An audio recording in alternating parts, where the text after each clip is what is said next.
Amén, mis hermanos, que el Señor les bendiga grandemente a cada uno de ustedes, a todos mis hermanos que están aquí acompañándome el día de hoy. Bueno, el día de hoy, hermanos míos, es un día especial porque es un día de saludos. Primero, mandarle muchas bendiciones a mi sobrino Bastián, que se va al servicio militar. Él va a cumplir como buen chileno sus obligaciones como chileno y va a ser un soldado del ejército de Chile, y Dios quiera que sea un soldado de Jesús, un soldado de Cristo. Y le mandamos muchas bendiciones, y él es un hijo que también cree en Dios, cree en el poder de Dios, así que él va con todo eso, va con toda la fe y con todo el amor que él se merece de Dios hacia él. Que el Señor te bendiga, Bastián, grandemente, y espero que Dios tenga propósitos en tu vida en aquel lugar. Dios te bendiga grandemente. También quiero mandarle un saludo y un fuerte abrazo y muchas felicitaciones a mi primo Leo, que él se encuentra en su hogar, se encuentra al lado de su madre, así que Dios te bendiga, primo mío. Esta es una iglesia que oraba por ti, y yo no voy a decir dónde tú estabas, pero era una iglesia que oraba por ti y que sabemos que Dios será contigo. Así que, primo, Dios te bendiga grandemente, como también a Bastián, que el Señor les bendiga grandemente. Bueno, mis hermanos, la palabra de Dios la tendremos el día de hoy en Marcos capítulo 5, versículo 21. Es una palabra hermosa, hermanos míos, que el Señor me ha dado en estos días, porque si nosotros nos basamos a lo que estamos viviendo, es lo que más necesitamos. Marcos capítulo 5, versículo 21. Amén. Dice la palabra de Dios, y le daremos lectura en el nombre del Padre, del Hijo, del poder del Espíritu Santo. Amén y amén. Dice la palabra de Dios. Pasando otra vez Jesús en una barca a la otra orilla, se reunió alrededor de él una gran multitud, y él estaba junto al mar. Y vino uno de los principales de la sinagoga, llamado Jairo, y luego que le vio, se postró a sus pies y le rogaba mucho, diciendo: mi hija está agonizando, ven y pon las manos sobre ella para que sea salva y vivirá. Fue pues con él, y le seguía una gran multitud y le apretaban. Pero una mujer que desde hacía 12 años padecía de flujo de sangre, y había sufrido mucho de muchos médicos y gastado todo lo que tenía, y nada había aprovechado, antes le iba peor. Cuando oyó hablar de Jesús, vino por detrás entre la multitud y tocó su manto, porque decía: si tocare tan solo su manto, seré salva. ¿Cuántos dicen gloria a Dios por eso? Amén. Y enseguida la fuente de su sangre se secó, y sintió en el cuerpo que estaba sana de aquel azote. Luego Jesús, conociendo en sí mismo el poder que había salido de él, volviéndose a la multitud, dijo: ¿quién ha tocado mis vestidos? Sus discípulos dijeron: ¿ves que la multitud te aprieta y dices: ¿quién me ha tocado? Pero él miraba alrededor para ver quién había hecho esto. Entonces la mujer, temiendo y temblando, sabiendo lo que ella había sido hecho, vino y se postró delante de él y le dijo toda la verdad. Y le dijo: hija, tu fe te ha hecho salva, ve en paz y queda sana de tu azote.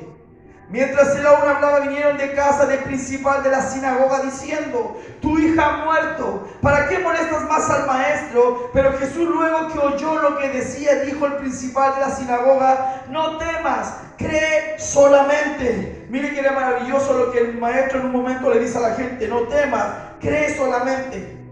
Y no permitió que le siguiese nadie, sino Pedro, Jacobo y Juan, hermano de Jacobo. Y vino a casa del principal de la sinagoga y vio el alboroto y a los que lloraban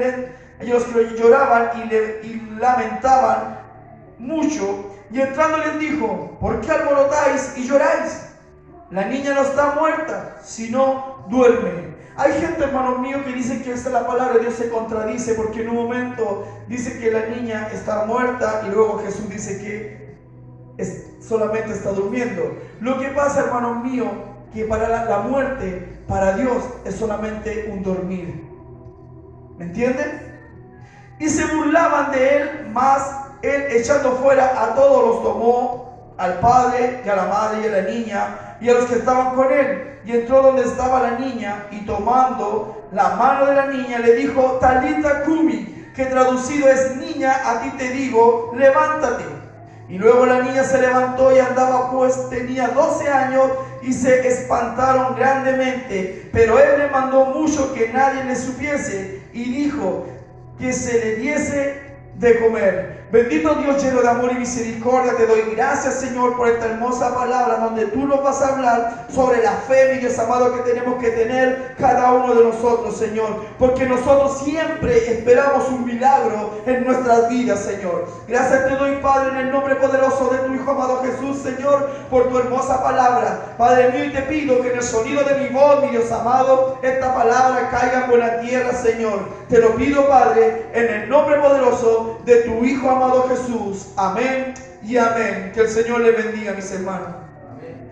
En el mundo, hermano, es algo muy claro que nosotros tendremos aflicción. Es algo que nosotros no podemos decir, yo nunca voy a pasar por esto, yo nunca voy a tener esto. Nosotros, hermanos míos, del momento de ser hijo de Dios, del momento de nacer del vientre de nuestra madre, siempre tendremos una aflicción. Pero el Señor dice algo claramente en su palabra, dice, aunque tengas aflicción, confiad. Confiad en mí, dice el Señor. ¿Sabes, hermano mío, que no hay nada de malo que tú busques a Dios por un milagro? Eso no tiene nada de malo que nosotros busquemos a Dios por un milagro. Muchas veces nosotros llegamos a la iglesia o a cualquier parte buscando un milagro de Dios, buscando la sanidad de Dios porque hemos estado en aflicción o en angustia. La palabra de Dios habla de un hombre de la sinagoga llamado Jairo. Un hombre que no conocía de Dios, no sabía quién era Jesús, pero él tenía fe en Jesús. ¿Por qué? Porque a lo mejor él había escuchado las cosas que hacía Jesús.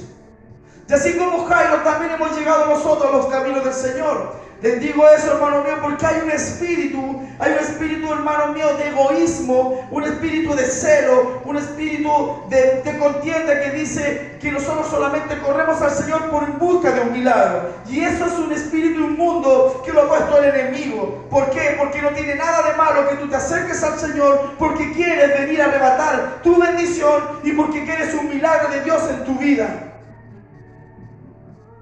Y muchas veces nosotros lo ponemos nuestros propios prejuicios, o la gente pone prejuicios para que tú no llegues al camino del Señor.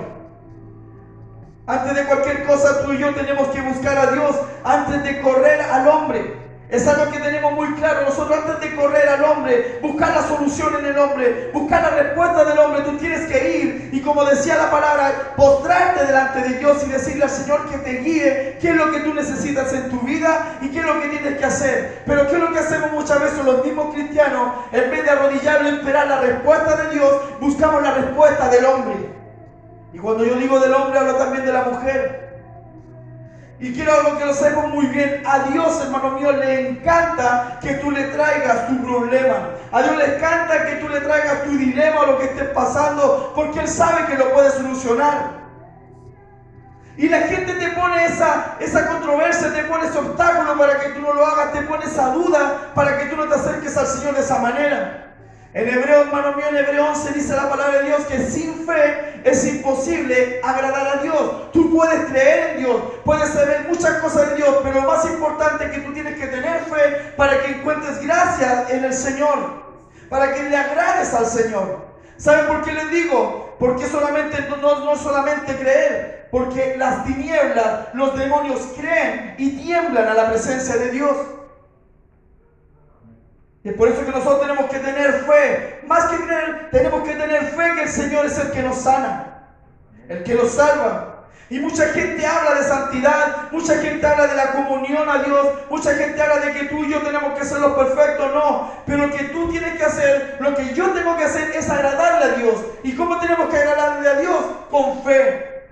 Porque la palabra de Dios nos enseña eso, que sin fe es imposible agradar a Dios. Si tú te acercas a Dios y tienes que tener fe y solamente creer, eso es lo único que Dios te pide. Acércate a mí y tienes que creer lo que yo te voy a dar. Como les decía, hasta los demonios creen en Dios. Fe no es decir, sana a los enfermos. La fe es decir, ahí va Dios es mi sanador. Son dos palabras distintas. Nosotros es muy fácil decir Dios sana a los enfermos, pero más fuerte y más poderoso es decir yo alabo a un Dios que es un sanador, que yo ya estoy declarando anticipadamente que Dios ya me sanó, que Dios ya me libertó, que Dios está conmigo. Tú tienes que tener mucha fe. En Juan, miren mis hermanos, en Juan 10.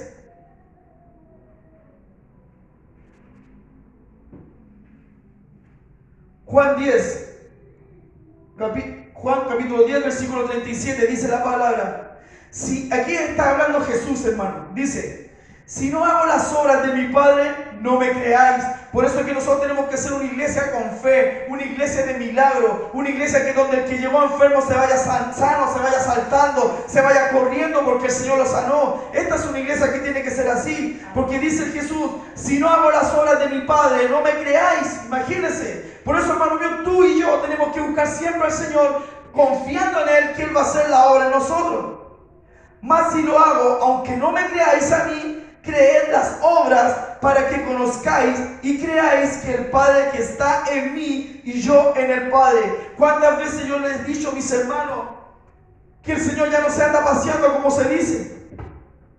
Él ya no se pasea por aquí y por acá, Él está dentro de nosotros. Lo dice su palabra. Dice, mas si lo hago, aunque no me creáis a mí, creed a las obras que conozcáis y creáis que el Padre está en mí y yo en el Padre. Procuraron otra vez prenderle, pero él se escapó de sus manos y se fue de nuevo al otro lado del Jordán, al lugar donde primero había estado bautizando Juan, y se quedó allí. Y muchos venían a él y decían, Juan a la verdad ninguna señal hizo, pero todo lo que Juan dijo de este era verdad. Cuando dice de este está hablando de Jesús. Cuando dijo de este era verdad. Y muchos creyeron allí. Y muchos creyeron allí. Muchas veces nosotros creemos en Dios por lo que escuchamos y nos acercamos al Señor por lo que escuchamos. Nosotros oramos porque escuchamos a nuestro hermano de al lado de la forma en que él oraba. Hemos aprendido de los que vienen antes de nosotros. Hemos aprendido eso y eso es muy importante. Así como Juan declaraba que venía un Mesías, que venía un Salvador, así mismo nosotros tenemos que encargarlo, que el mundo entero lo sepa, que nosotros adoramos y glorificamos a un Dios todopoderoso y que pronto está su venida. Así hay mucha gente, hermano mío, que no creen en los milagros y es por eso que hoy en día en las iglesias ya no se ven los milagros que se veían 30 años atrás.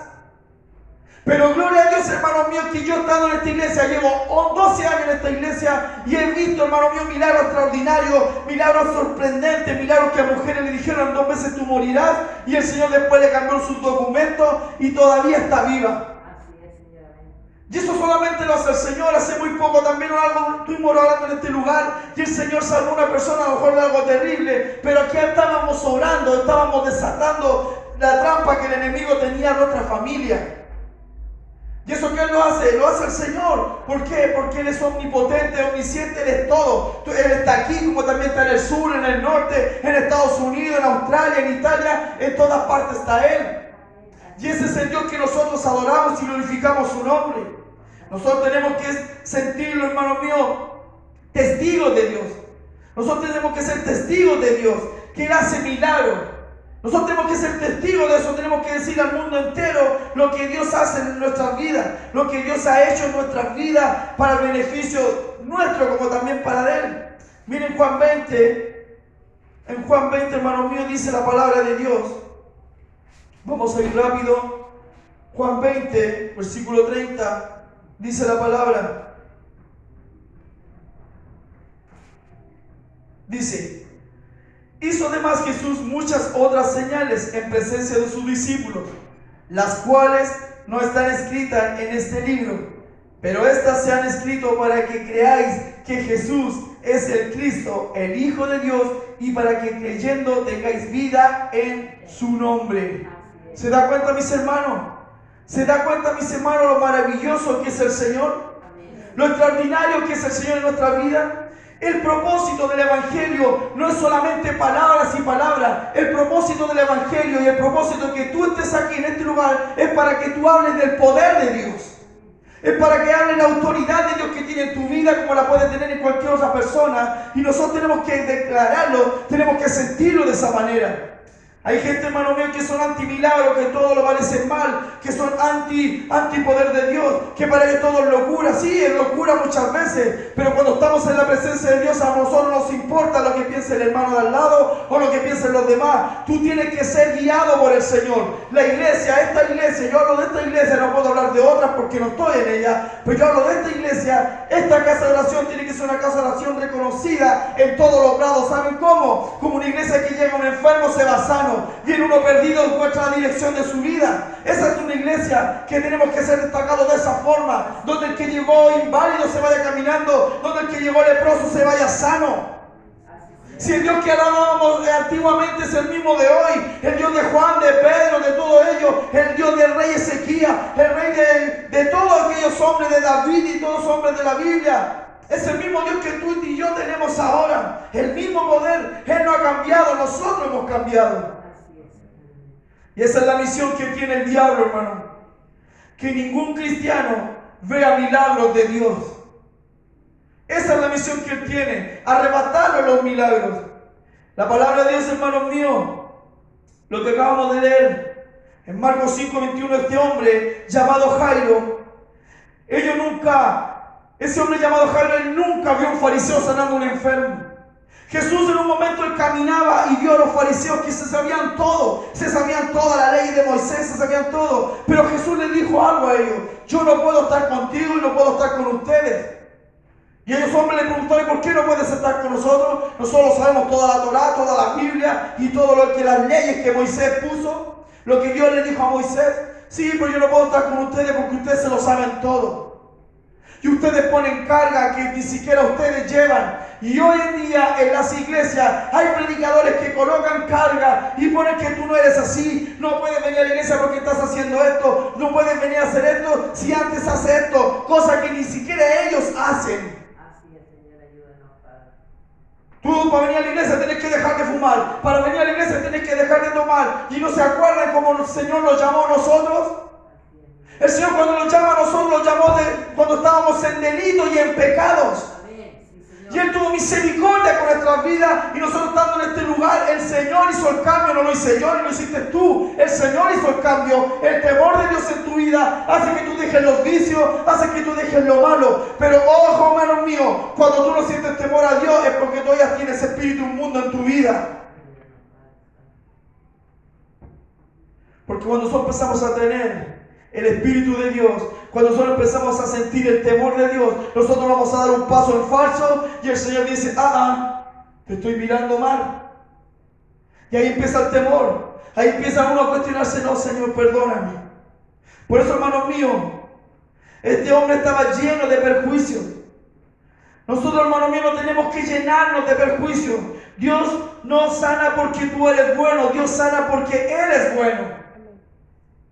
Es así de simple. Él tuvo misericordia de ti no porque tú eres un hombre con mucha misericordia o porque ayudabas a tu prójimo, no. Él tuvo misericordia de ti porque Dios tiene misericordia. Ese es su gen, ese es Él. Dios es así. Amén, Señor. Muchos no se acuerdan de donde Dios nos alcanzó. Dios nos viene siguiendo a nosotros, hermanos míos, desde el vientre de nuestra madre.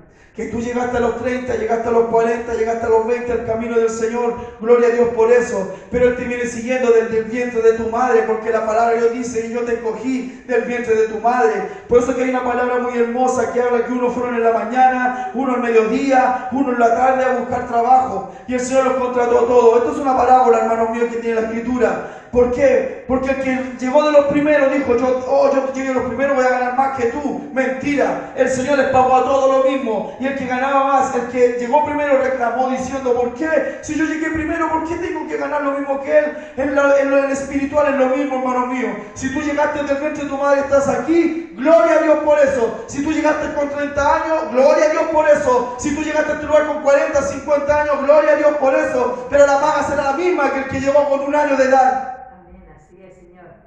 Amén. Amén. Aquí hay algo importante, hermanos míos, y tienen que tenerlo muy claro. Dios le dijo a Ciro: si tú sin conocerme, el Señor le dijo: Ciro, tú sin conocerme, yo te tomé de tu brazo derecho y te escogí. Ciro ni conocía quién era Dios. Pero Dios se lo escogió a él. Y así como lo escogió, así Él te escogió a ti, a ti, a ti, a ti, a ti y a mí. De la misma forma. Y te he ungido. Aunque no conocían mi nombre, dijo el Señor. Si no fuera por Dios, yo estaría muerto. Si no fuera por Dios, tú estarías muerta. Si no fuera por Dios, estaríamos no sé dónde. Si no fuera por Dios, estaríamos en una depresión tremenda. Estaríamos en un hoyo tremendo que nadie te va a sacar. Porque es algo que yo siempre he dicho. Cuando tú vas en el desierto, nadie te va a ofrecer agua. Cuando tú vas en el desierto, nadie te da de comer. Cuando tú estás caminando en el desierto, nadie te ayuda. Ni tus hijos, ni tus hijas, ni tu esposo, ni tu esposa, nadie. Pero el único que está al lado tuyo es el Señor. Y tú caminas y caminas, pero cuando tú llegas al borde, a la punta, al final del desierto, vas a ver la gloria de Dios. Y yo te lo digo y lo declaro en el nombre poderoso de Jesús, porque en el Dios que yo creo es el Dios de lo imposible. Así es, Señor. Hay muchos cristianos, hermanos míos, que bombardean, hermanos, diciendo: por tu pecado, tú no puedes hacer esto. Por tu pecado, tú no puedes hacer esto otro. O viene un hermano con mucha aflicción, mucha gana de decir: hermano, ¿sabe? Yo vengo a buscar un milagro de Dios. Y ese hermano, en vez de decirle: amén, hermano, venga, aquí está en el lugar perfecto. ¿Sabe lo que le dicen muchas veces a aquellos hombres o a aquellas mujeres? ¿Tú eres bautizado? ¿Tú eres aquí? No, hermano. Hay mucha gente, la palabra de Dios está hablando el día de Jairo, un hombre que no era discípulo de Jesús, un hombre que no caminaba con Jesús, un hombre que no seguía a Jesús, pero él fue corriendo porque él sabía que Jesús tenía poder, y no poder de él, sino poder del cielo. Y nosotros tenemos que ser de la misma forma. El Señor todo lo que hace, lo hace porque Él es bueno, hermano. Él todo lo que hace lo hace porque es bueno. Mire, hermanos míos, Naamán, en un momento Naamán él necesitaba una sanidad. Esta es una historia muy hermosa de Naamán. Todo empieza de una sirvienta en el reino. Pero vamos a hablar de Naamán. Naamán, hermanos míos, era un hombre que estaba con lepra, un hombre que tenía familia. Un hombre con lepra en ese tiempo, hermanos míos, significaba apartarse de sus hijos, de su esposa, de todo, porque era algo tremendo, hermanos míos. Imagínense, él está viviendo algo tremendo que es tener lepra. Y él fue donde el profeta, y el profeta mandó a su siervo, dijo que se metiera al río. ¿Y sabe lo que hizo Naamán? Él se puso prejuicioso. Él dijo: pero ¿por qué tengo que meterme a esta agua? Esta agua está sucia, está hedionda, si hay otros ríos mejores.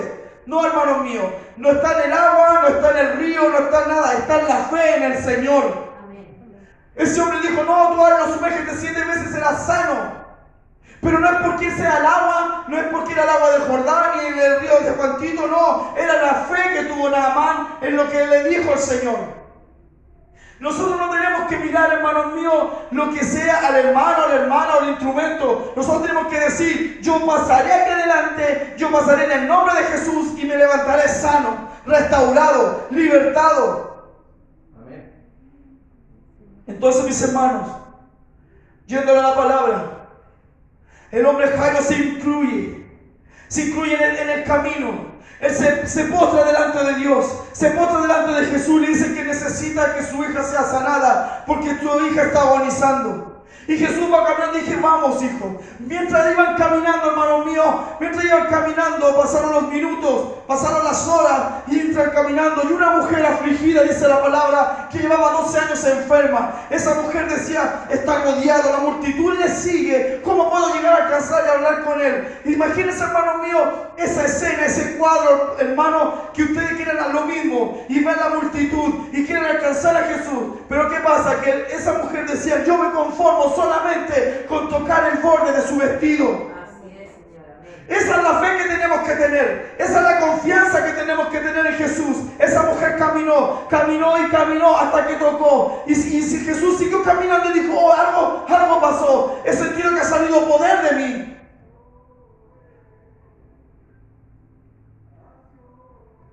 ¿Y qué es lo que hicieron los discípulos? Maestro, hay mucha multitud, ellos te apretaron.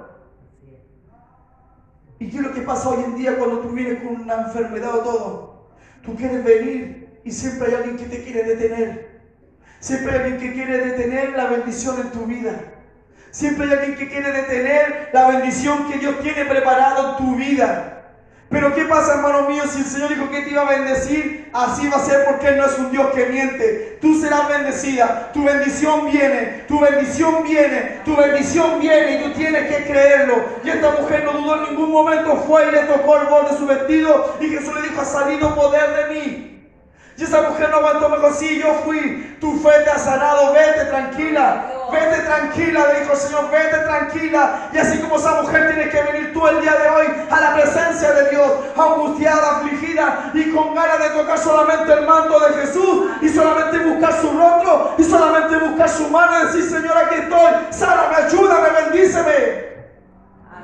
Y mientras caminaba, un hombre corriendo y dice: ya déjese de decir al maestro, el maestro tiene que ir donde la hija de Jairo.